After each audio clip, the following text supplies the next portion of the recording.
What's up, Foundry? Another opportunity for us to get together by video. Thank you for watching this. I have no idea who is and who is not watching this, but I just want to thank you for taking some time and looking at this. We are continuing our topic of biblical worldview. It is the matrix. You all know what a matrix is. Everything fits through this matrix called worldview. You're either going to have a secular, an otherworldly, or a biblical mindset. It's going to determine how you think and how you decide for the rest of your life. Will it change? It will mature, most certainly. But it won't change, and there's a reason for that. And that's why it's so important that we have a biblical worldview. The truths that are revealed in Scripture through the life of Jesus Christ are unchangeable. Now, it is true that the way that we sometimes interpret those things, we have them wrong. We have it wrong. Think back to the times of slavery. There are actually people who use Scripture to justify slavery. So, well, yeah, it's true. It was even taught in some seminaries. Because, there were slaves in the New Testament, therefore slavery is okay. I mean, that was bad interpretation. The truth came slowly, bubbled to the surface and changed everything. Then, that civil rights movement that happened in the 60s. When you look at Martin Luther King, we celebrated his birthday last week, you will find, can't remember if I mentioned this the last time or not. I speak too many times, think too many thoughts, read too many things. But if you look at letters from Birmingham and other things that he talks about, civil disobedience and how we need to stand up and proclaim the truth, King always spoke with a biblical worldview. He talked about grace, he talked about mercy, he talked about biblical justice. And I think that's so valuable for us to understand that if we have a biblical worldview, no matter how the world changes, this does not. Because what happens in a secular worldview, as things change, so your opinion changes.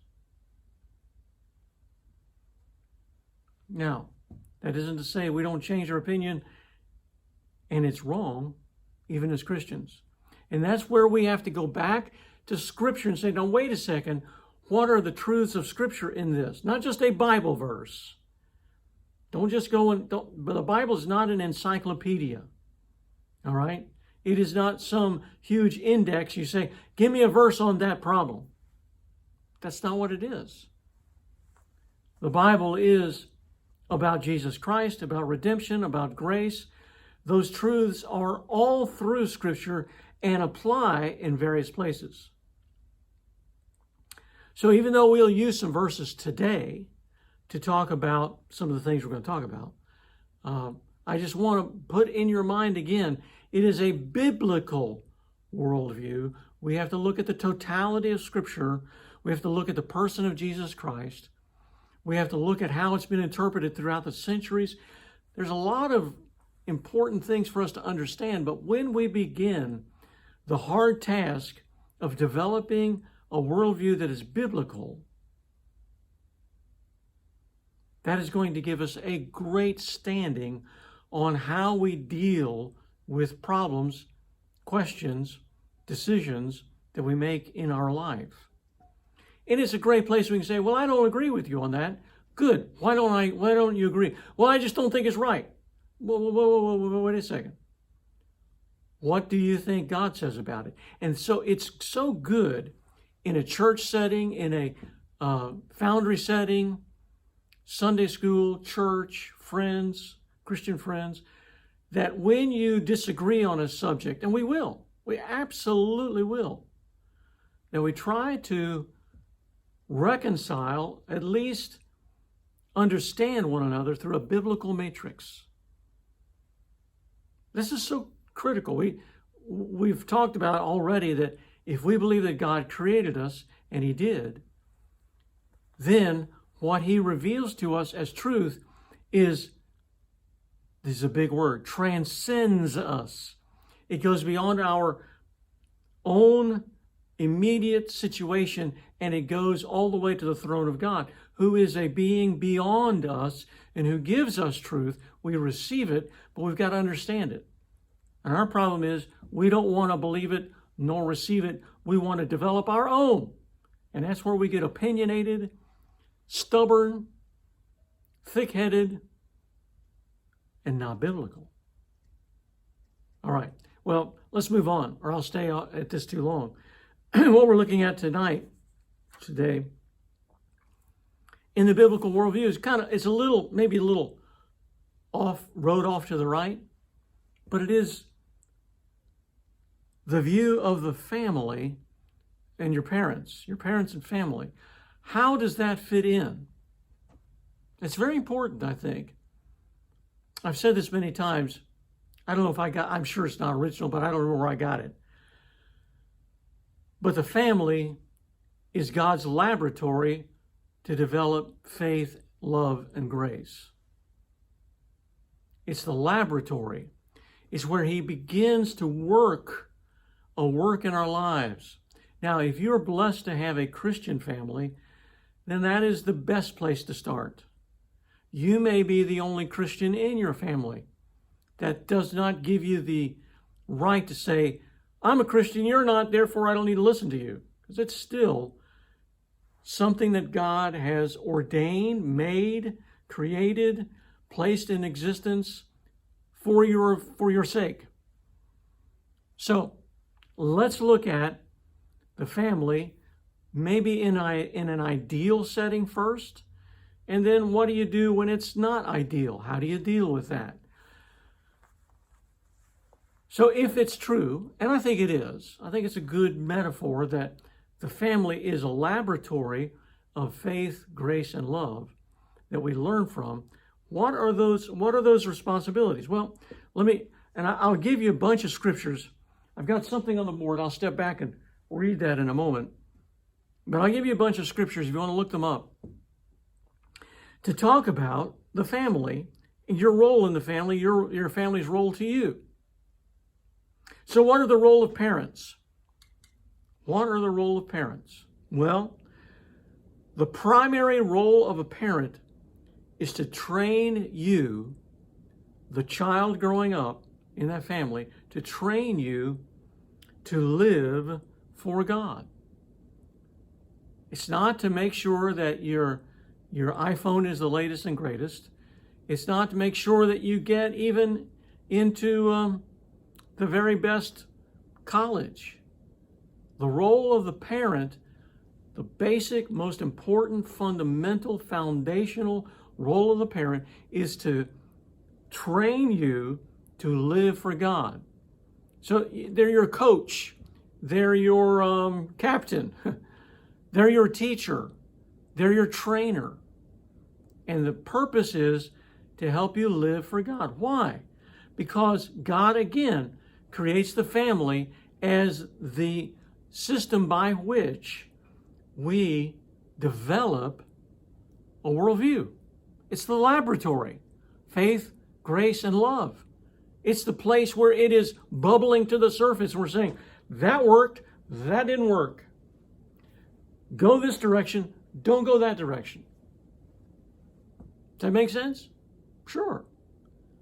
So what the end result of that laboratory of faith, grace, and love is about is that you would live for God, because you're only a teenager for about, what, 6 years, something like that, 7 years, wherever your math is. And then you begin those years we call adult years, when you're out on your own and you might even have a family yourself. And then they're going to grow up, and it goes on and on and on. We live in the year 2021. That means there's been a whole bunch of years that have gone on way before you were ever thought of. Generation after generation. And the whole thing, if you are following after God today, you can look back to families and say, thank you for training us to live after God. Proverbs 22:6 says, direct your children into the right path, and when they're older, they will not leave it. Ephesians 6:4. This is a great one to us, dads. Fathers, do not provoke your children to anger by the way you treat them. Oh, that hurts me sometimes. Rather, bring them up with the discipline and the instruction that comes from the Lord. There you go. That's the purpose of the family in regards to you. Now, how is this accomplished? Well, again, let me give you some scriptures. It's accomplished by, number one, example. I've heard, I'm not sure that it's happening, but one of the C4 groups, I believe, is using this as a study. And so if that's the case, I'm talking to parents and I'm talking to teens. As parents, we live by example. Oh, woe is me, because I'm not always a great example. 2 Timothy 1:5 says, Paul writes to Timothy, the young man, and he says, I remember Timothy, your genuine faith. How?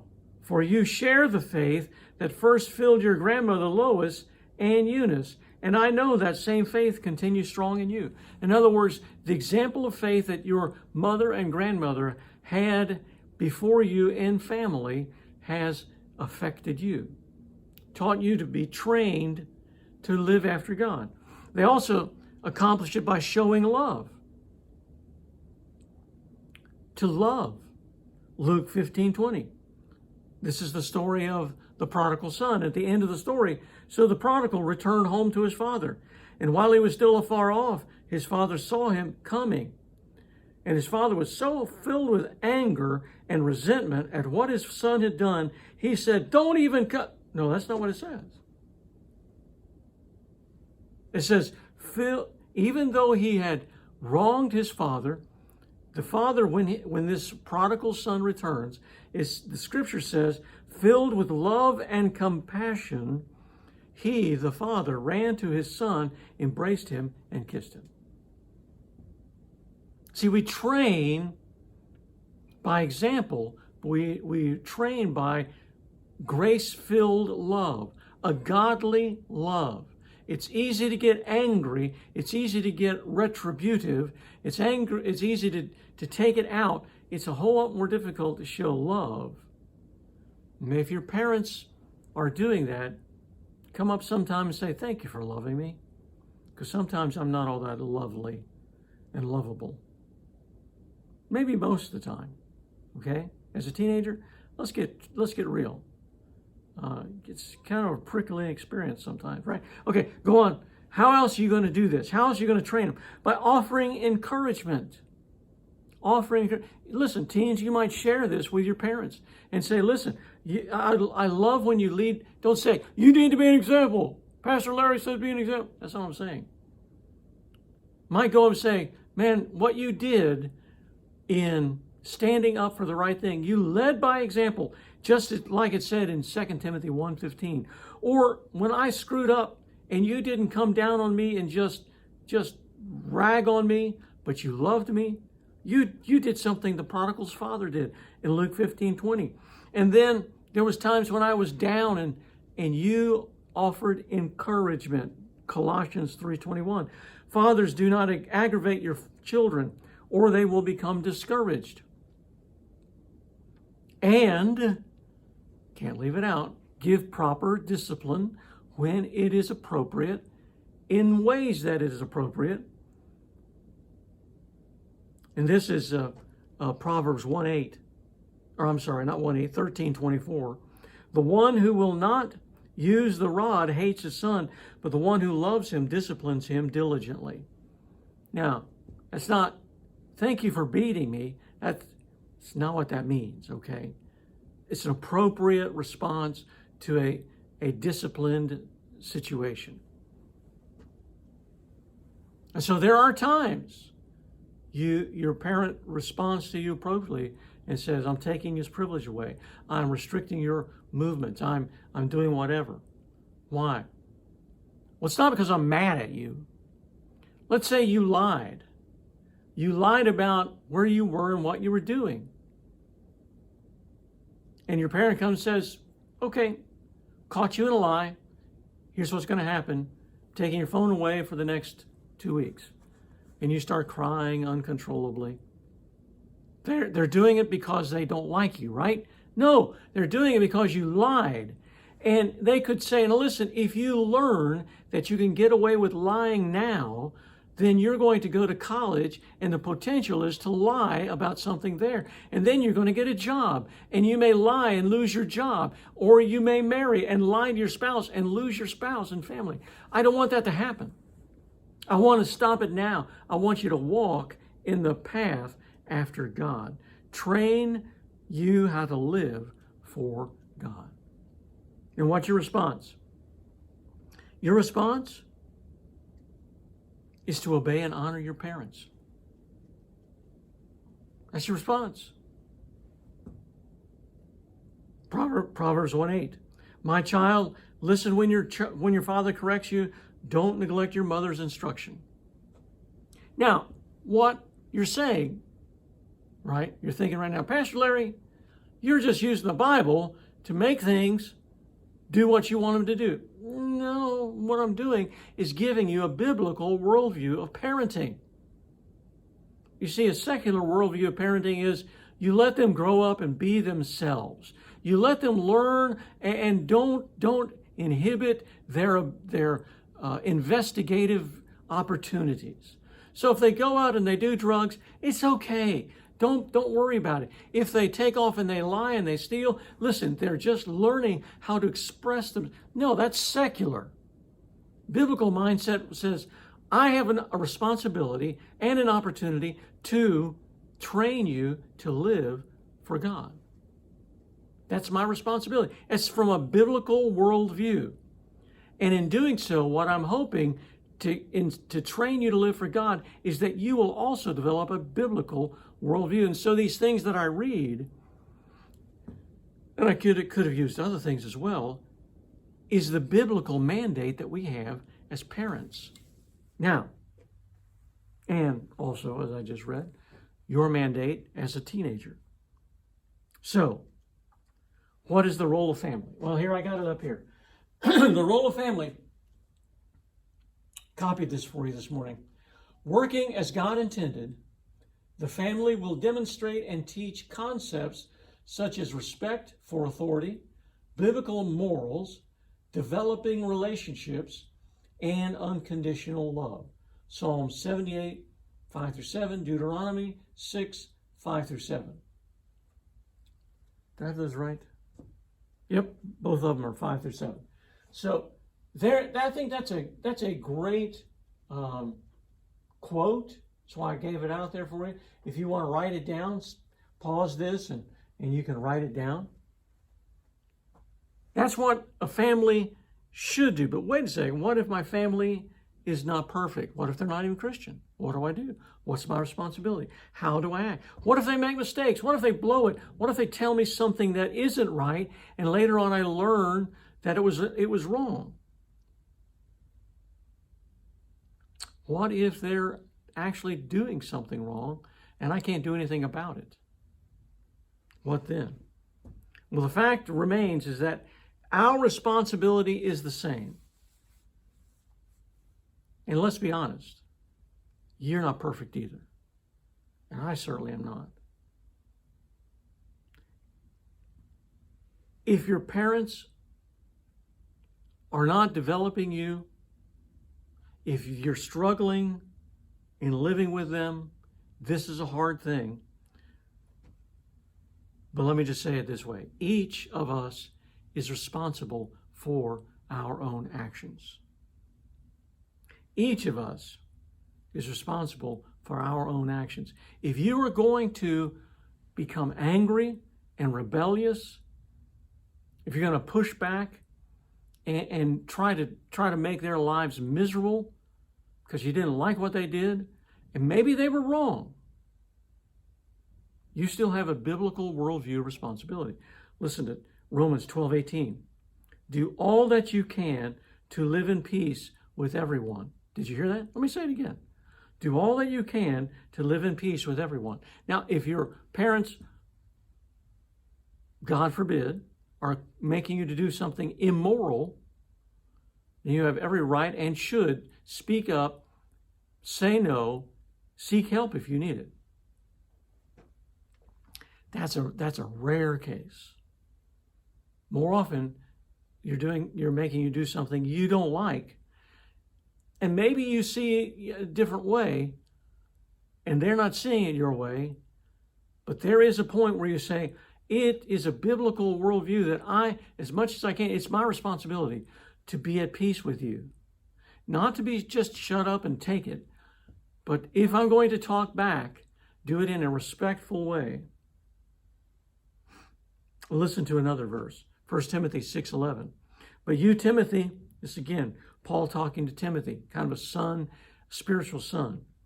Timothy, are a man of God, so run from all these evil things. Pursue righteousness and a godly life, along with faith, love, perseverance, and gentleness. We must do our part to make our home what God intends it to be. The family is not your enemy, all right? The family is God's laboratory of faith, grace, and love to grow you, to train you to live for God. That's a biblical worldview. That's a high standard. That's a high bar. Being a parent of a number of years when our kids were younger and living at home, I didn't do it right all the time. Easily, willfully confess that. And there were times that my kids called me on it and said, wait a second, how you're reacting is not good, it's not right. My wife would call me on it. Great. Do it in a respectful way. But I would say, for the most part, your parent that has an incredible biblical worldview responsibility is doing what they can. You come alongside of them. You help them. You support them. Why? Because that's the biblical worldview of family. That we grow and we learn what love is, what forgiveness is, what grace is, what values are, what is of great worth in our family before we leave it and go out into a world that knows nothing of Christ and struggle with decisions. We need to develop a biblical worldview in a place that's safe and strong. So, my prayer is that your family is safe and strong, and that you within that are growing safe and strong as well. As always, when we're struggling with things, give me a call, give me a text, give me an email, and we'll get back in a few months. We can figure out together. But let's ask questions, struggle through situations together. Because you've got your family, and thankfully in the church, we've got an extended family as well. So let's all grow together. All right. Thanks for watching this. Have a great week. We will see you next week.